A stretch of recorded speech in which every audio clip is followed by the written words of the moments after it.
There was a man.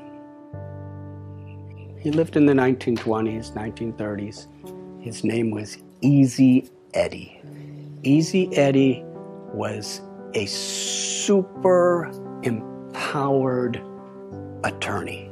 And he was so good that he was hired by the Chicago Mafia, which was led in those days by someone named Al Capone. He was such a good lawyer. He knew the law so good, and he had so many connections, and he could manipulate things in such ways that no matter what charges they had on Al Capone or his people, they couldn't put any of them in jail. They couldn't convict him of anything. And because he was such a good lawyer, he was so valuable that the Mafia gave him enormous amounts of money. He had private airplanes. He had practically an entire city block of property with a beautiful mansion, the best of cars, the best of everything. And his son, he could do anything he wanted.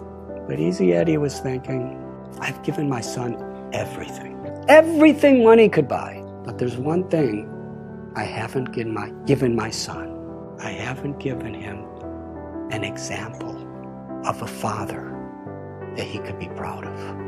And he thought about this for some time. And Easy Eddie came to the conclusion, the only way I could give my son a father with a legacy of a good name is I have to help the government put the Mafia in prison. Because the Mafia was killing people, and he was getting them off. Getting people addicted to drugs and alcohol, and he was getting them off. Extorting innocent little store owners who are struggling for their life, pay us so much a month or we're going to bomb your store. And they bomb them, and he was helping them. He helped the FBI. He testified. And many of the biggest people in the Mafia were put in prison. He knew full well that he would be killed for doing this. And one day he was riding in his car and another car came by and several people with machine guns filled his body with bullets and he laid on the street dead. He paid a very high price to give his son a father who he could be proud of. That's a high price. But for him it was worth it. Now I'm going to tell you another story. There was a man, he was in the United States Air Force during World War II. And he was on a battleship called the USS Lexington.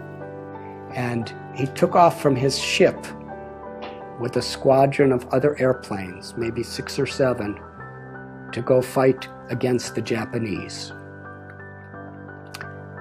As they were flying in the sky, this person realized that someone on the ship forgot to put fuel in his tank. So he radioed to the leader of his formation and said, I have to go back. He said, well, we can't. You go back. We have to keep going. On his way back, he saw about 9 Japanese bombers coming toward the USS Lexington to sink the boat. And there were thousands of people on the boat. He was alone, and there were 9 of them. And he decided, I have to stop them. Because there was the ship, they didn't know what was happening. So he single-handedly charged at these 9 airplanes. They were shooting and shooting and shooting. And he actually had 2 of them fall into the ocean. And then he ran out of bullets. And they were shooting at him and attacking him. And he was so enthusiastic and so fearless that he was flying at these different planes that were shooting at him. And he was knocking off their wings.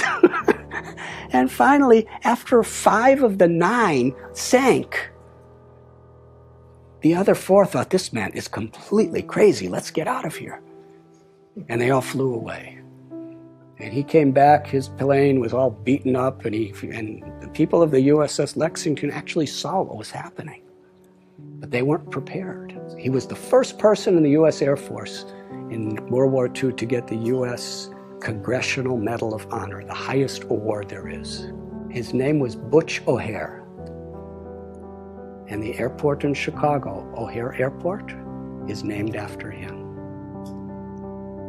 He's considered one of the greatest heroes of American history because he was willing to sacrifice his own life for the higher cause of others. What makes this story so interesting is Butch O'Hara was the son of Easy Eddie. That's a strong foundation. What are we giving our children? I have seen in my life traveling around, I've been wandering around this planet for 63 years now. I've seen people work so hard for money, give it to their children, and then their children fight as enemies to see who gets it. Is that the legacy? Is that fulfilling life? Is that what we want to leave to the world? Our values, our character, the grace and the compassion, the love that flows through us is the greatest contribution we could make to our own life, to God, to our families, and to the world. And when we have those values, and we work and we build that foundation through good company and good practices and good decisions, then we could have a wonderful, fulfilling, meaningful life beyond birth, beyond death. And we could leave that as a legacy for the world.